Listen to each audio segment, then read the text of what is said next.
What's going on, everyone? Thanks for joining in today. So if you're like me, you're probably stuck inside for a bit right now because of the wonderful weather outside. So I thought I would take some time and actually do a little bit of unboxing with our DJI RS2. So yeah, let's do this.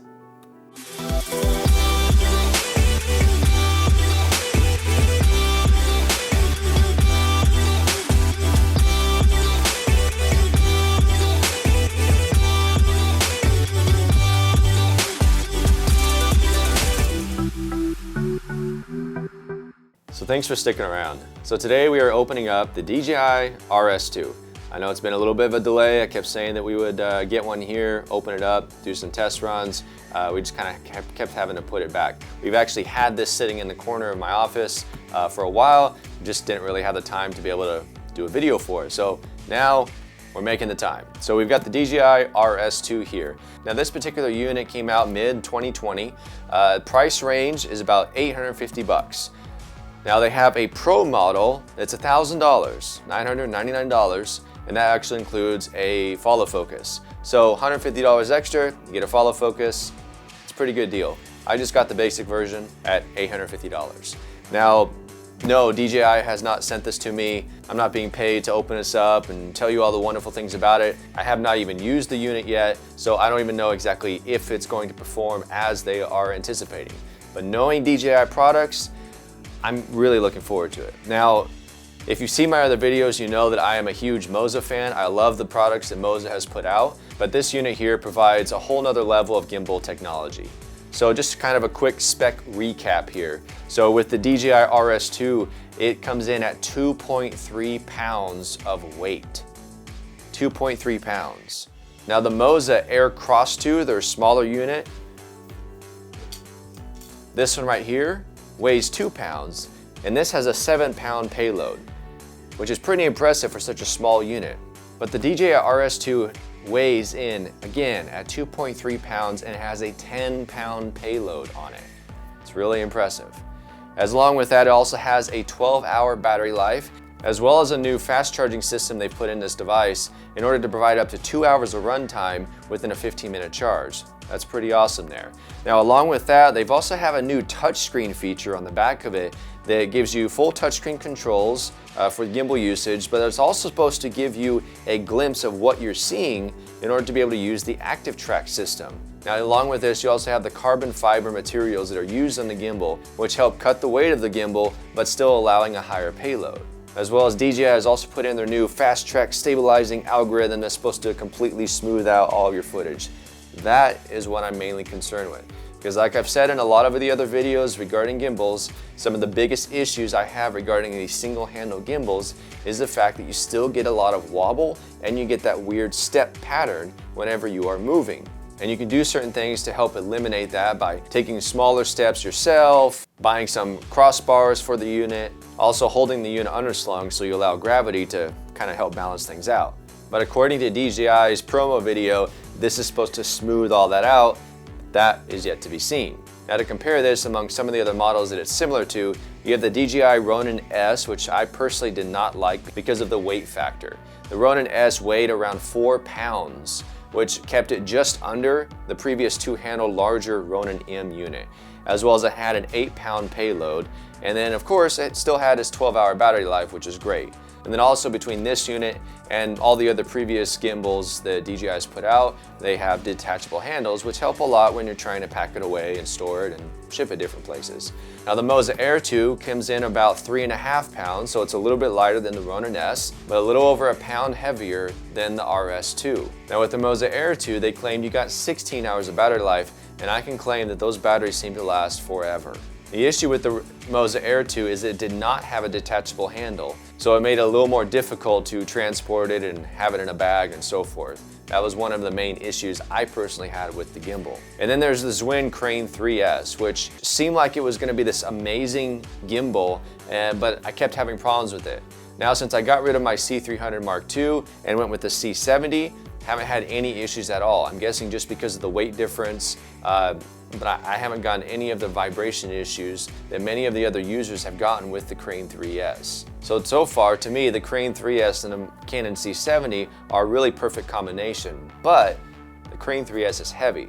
It comes in at 5.4 pounds of weight, so it is heavier than all these other gimbals, but it does supposedly have a 14-pound payload, even though I can never get it to hold properly the C300 Mark II, a 24-70 lens, and extendable battery, which did not come anywhere close to 14 pounds. Now the Crane 3S also boasted a 12-hour battery life, and you could also purchase an extended battery pack to set on the side of it that added an additional 4 to 5 hours of battery life to it. But some of my main issues with the Crane 3S was the fact the calibration is horrible on it because you have to do all these weird movements in order to properly calibrate it. And then also, I couldn't get it to balance properly because of its motors were just so finicky with the C300 Mark II. Now, again, with the C70, it's been working fine. I've shot a ton of stuff with it, but it is heavy carrying that gimbal around. And then with all these different units as well, price comparison. So again, the RS2 comes in at $850, the Pro model at $1,000 with the follow focus. The previous models, the Ronin S comes in around $400 right now, although it is a significantly older unit. The Moza Air 2, another significantly older unit, comes in around $500, although it includes a follow focus. And then the Crane 3S comes in at $750. So although it weighs twice as much, well actually more than twice as much as the RS2, it still comes in at $750. So there's a pretty big difference in price comparison between all these different units. The main thing that you need to think about is basically your payload. Because in all honesty, if you're just primarily running around with a DSLR or a mirrorless camera, you don't really need this particular unit. So in that aspect, I would recommend going with the smaller unit. Moza Aircross 2, the RS-C2, and so forth, because those will all be perfectly capable to handle what you're throwing on it. But if you've got a higher end camera, such as the C70 or some of the Reds and 1DXs and so forth, then you need something with a higher payload. So that you will need stability and ease of use as well. So with all that out of the way, let's see what's inside.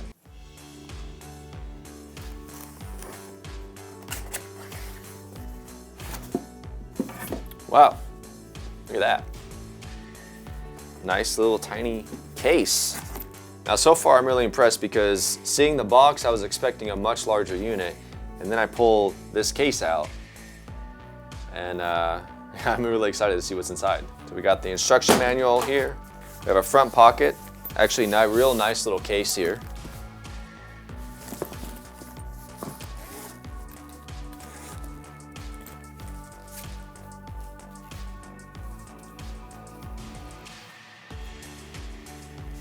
All right, so from here we've got the base handle.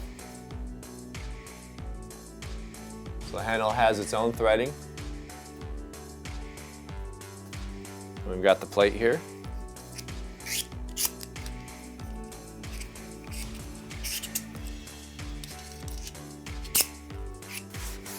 We got the little tripod. All right, in this little pouch here, we have the, all right, whatever, let's open up the manual.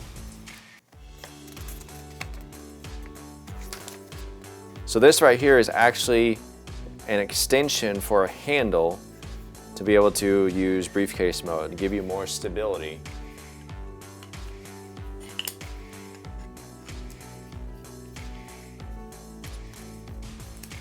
And then you can mount it to the side of the gimbal, which basically gives you a handle like the Crane 3S now.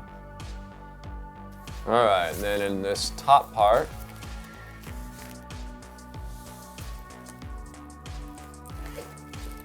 we've got a bunch of little screws, adapters, cable ties. There's the screws for the quick release plate. So this is for an additional support for the lens you might be using. And then on this side, got another quick release plate. Hey, that's nice. They gave us two. So you get two quick release plates, one in case you're using a smaller camera and need a little more room, one that's your standard. All right, so let's take these out and then we will start putting this together.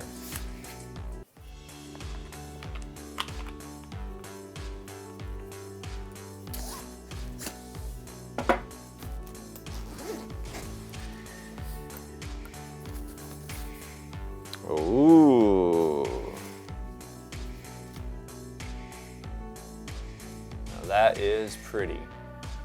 I really like the red detailing there.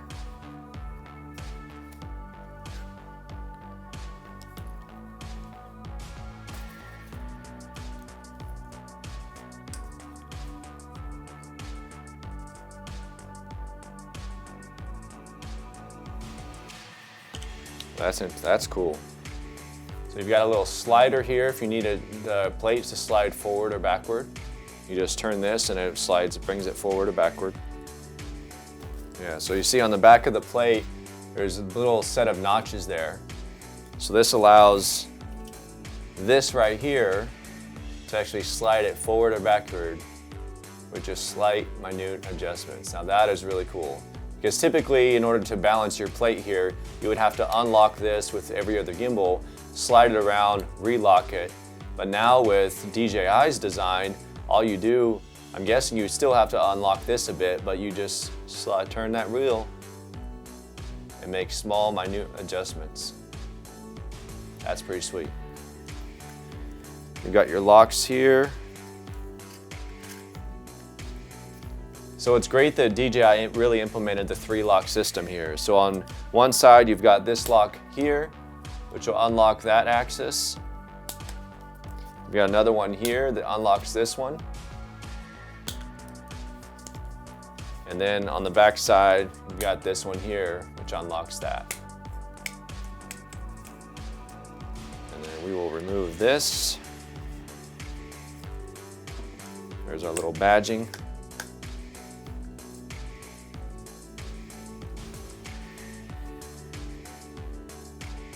So there is a bit of a stop.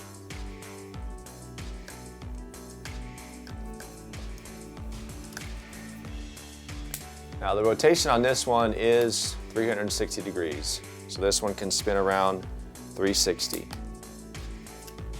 This lock here, it is limited, so it does have a stopping position.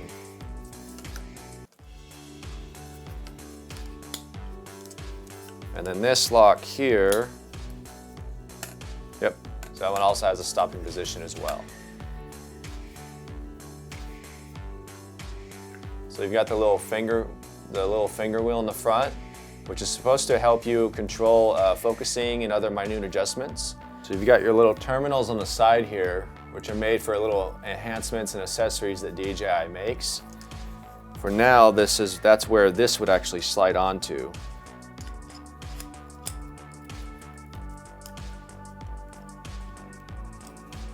And then that's going to give you a whole nother handle for support. Now, I really like that fact. Because again, that's one of the big problems I have with a lot of these single handle gimbals is the lack of support. The Crane 3S and the Crane Labs helped with that because of the additional back handle. And now DJI has seen the use of that and they've implemented their own design here. And this is cool because this is attachable. So if you don't want to use this particular back handle, you don't have to. Just unlock it, take it off. But if you want that extra support, all you have to do is keep it in your bag, slide it on, put the tripod on the back, and you're good to go. All right, and then in the back here, you also have all your power cords and connection cords. USB-C to mini USB, USB-C to USB-C, and so forth. So a bunch of different designs here depending on what your camera type is and what kind of connection it requires. On the back end, then you also have the additional cord for power and connection to the gimbal. And then on the back, you also have a reminder of how this fits back in there, just in case you forget. That's always helpful. All right, so let's toss this aside. Then we'll get this guy set up. All right, so first here, we need to attach the base. So remove that little piece there. This just locks in. Nice. So there's a little lock lever on the side there. Slide that in and lock it down. Wow, this is really light. That is, man, this is crazy light. I was not expecting this unit to be this light. Oh my goodness. They were not kidding. This thing is insanely light. All right, let's get this C70 on here. So in order to test it out, I've got an A30 battery on here. I've got 2 memory cards in here right now. I do have the new Canon adapter, but I do need a lens for it.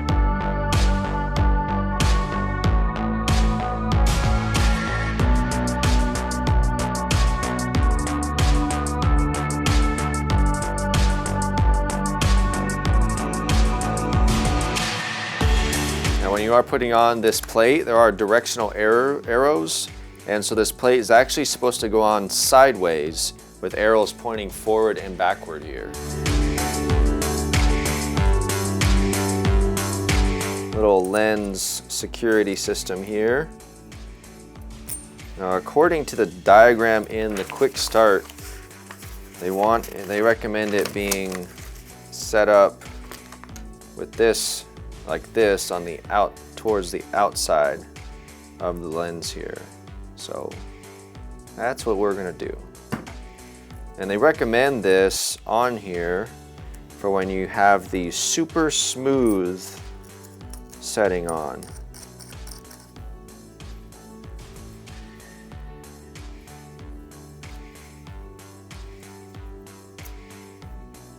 All right, so that is there. And then I'm going to slide this down to attach it, and we are secure now. Oh, that's funny.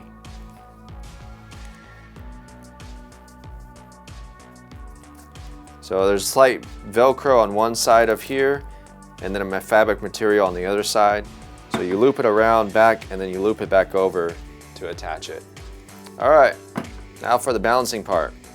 All right, so when you put this on, you would think the unit would be able to just slide right on. Well, it can't. You have to push this little button there first, then you can slide it on. Just FYI. So if you run into an issue about not being able to attach the plate to here, be sure to push this button down first, then slide it on.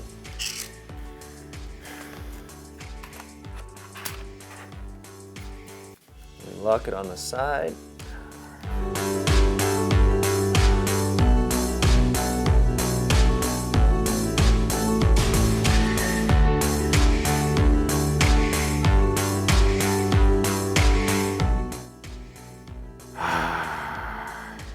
So I will have to put this in a center hole, although they don't have an adapter for the center hole. All right, so one of the issues with the C70 is that on the bottom side, it has 2 1/4-inch holes and then 1 3/8, but the 3/8 is in the center. So unless you have something that is fine sitting here 1/4 inch on the sides, in order to center mount it, it has to be 3/8 of an inch screw. The DJI RS2 has nothing that is 3/8 of an inch, despite proclaiming a 10-pound payload, which typically tells you that this can hold a higher end camera, which usually is going to have a 3/8 hole. So I do have 1 3/8 adapter here, which I'm going to screw on to the middle. I didn't have any more. I have this small one as well, but the screw pattern on it is actually messed up. This would have actually been perfect because it would have made the bottom here flush. But for right now, for testing, I'm gonna have to use this one and see if I can get my hands on a 3/8 to 1/4 inch to 3/8 of an inch adapter screw holes here. So we'll get that on there, and then let's re-screw this back in here. The mounting plate does have a place for actual screw holes. So I'm guessing that I could actually just use a larger, 3/8 inch screw in here and then mount it there, but that won't work either because there's not enough clearance because of this back plate. So it pretty much has to mount on this back plate.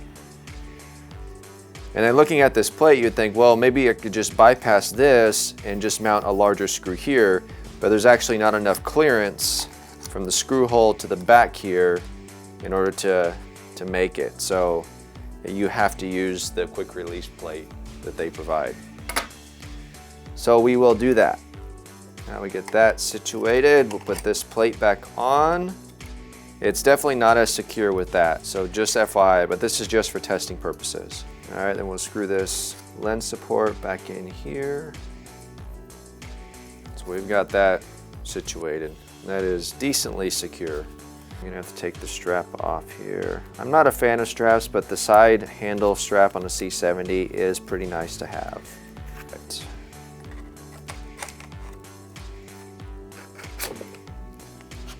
Okay, so the RS2 can barely fit the C70 because of the clearance on the side here. It is literally sitting against the unit here. So that kind of sucks. Tighten that up. Slide this down a little bit.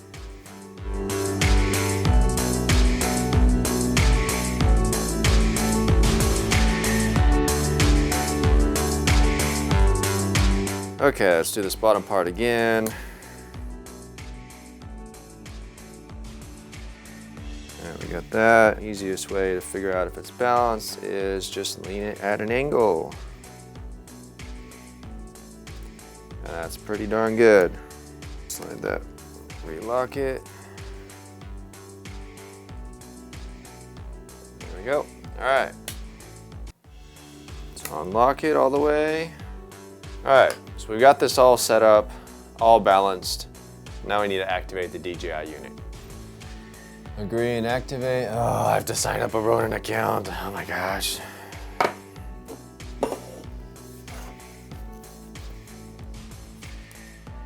Email already registered. Now I have to remember my password. I haven't had to use the DJI Ronin account in I don't know how long. Invalid verification code. Finally! All right, device activated. Double press the power button to turn on the motors. There it goes. Okay. Begin test.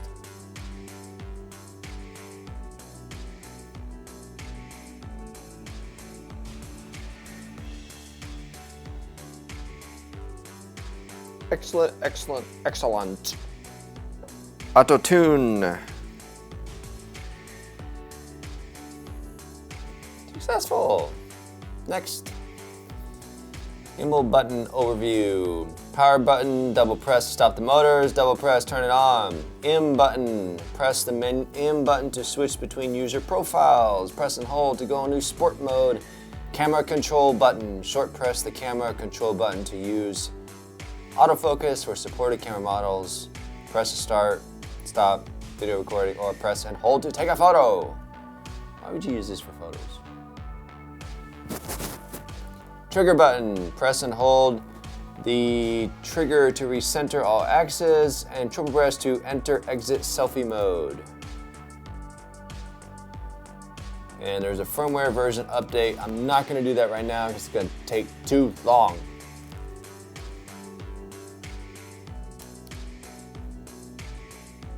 Ooh, pretty smooth. All right, so we got this all set up. We've got the camera control cable running from here to the camera. We've got the unit activated. It is balanced. You can see the wonderful movement here.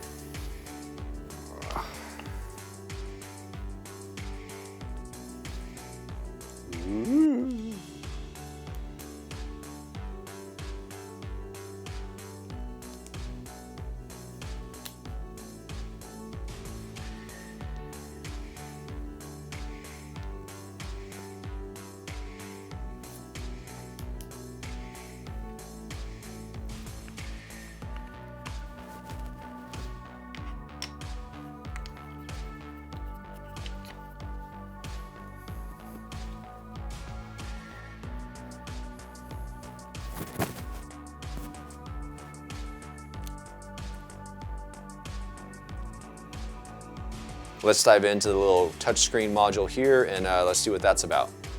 All right, so this is touchscreen. So we've got, let's see, this option here, calibration, super smooth.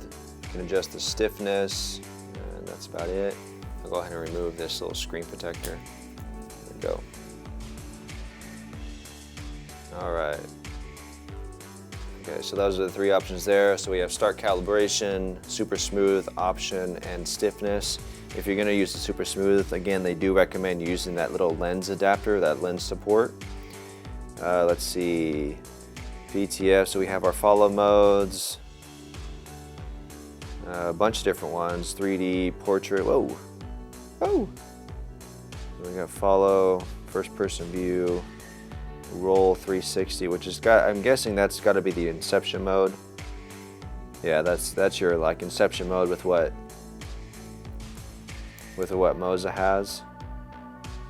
We've got portrait mode, which is your, oh, portrait mode. So that is if you want to shoot vertical.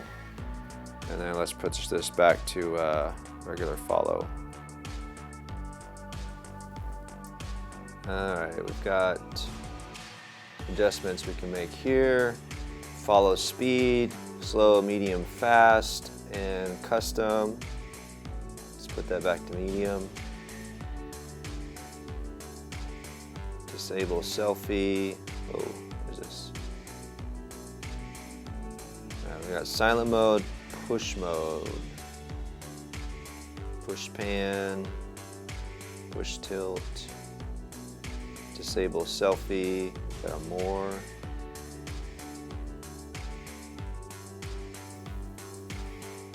All right, there we go. More calibration, gimbal check, restore permission, restore permissions, and languages. Oh crap.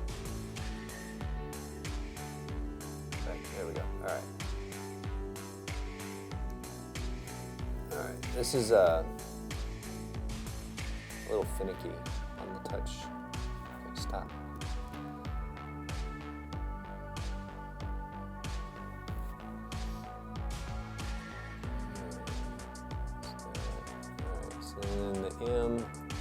Even if the lens is switched to manual focus, adjusting this wheel still controls the focus of the camera. So that's pretty awesome. Now it's not as smooth as you would think, but this actually opens the doors for a lot of things. There is a firmware update too on this that it's showing, so I wonder if that increases the or enhances the movement here. And then of course you do have the app, which also controls the head.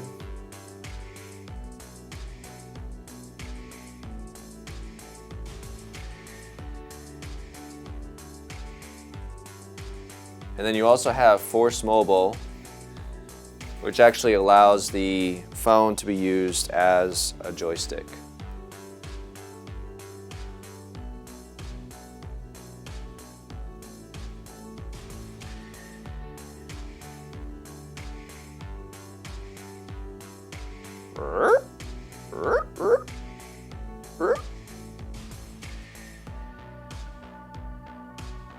Do you like it, C70? Uh-huh. So there you have it, the DJI Ronin S2. It's a pretty sweet unit. I love the weight of it. It's amazing like how light this is, and then it's able to support fully this cinema camera here with a 24-70 lens. So that's pretty impressive. A couple complaints though. Well, number one, regarding the battery situation, I don't really like the fact that basically the handle is the battery. Now you can buy another handle, which you'd be buying another battery. It's the DJI BG30. It's $100, and that gives you a whole nother battery setup. So you should be able to just take this off, plug that in, and then put the other one on, connect, and you're good to go, because what you're syncing up is in here, not necessarily in the battery pack. So you can hot swap the battery packs. You just have to buy the battery grip for $100. So So that's quite a bit more than a lot of other options, because most batteries for most gimbals are typically a quarter of that price, maybe half at the most. But with DJI, because they built it all into the hand grip, you have to buy another hand grip in order to have another battery for $100. So that's my main complaint, by the fact they, knew exactly what they're doing, figured out a way to capitalize on the battery situation and built the battery into the grip. So yeah, that's kind of my big complaint on the unit right now. Along with the fact that this barely fit a C70, which means anything bigger than a C70 is not going to fit on the gimbal. It can hold the weight, but it won't be able to fit at all, because this does not slide out to give more room.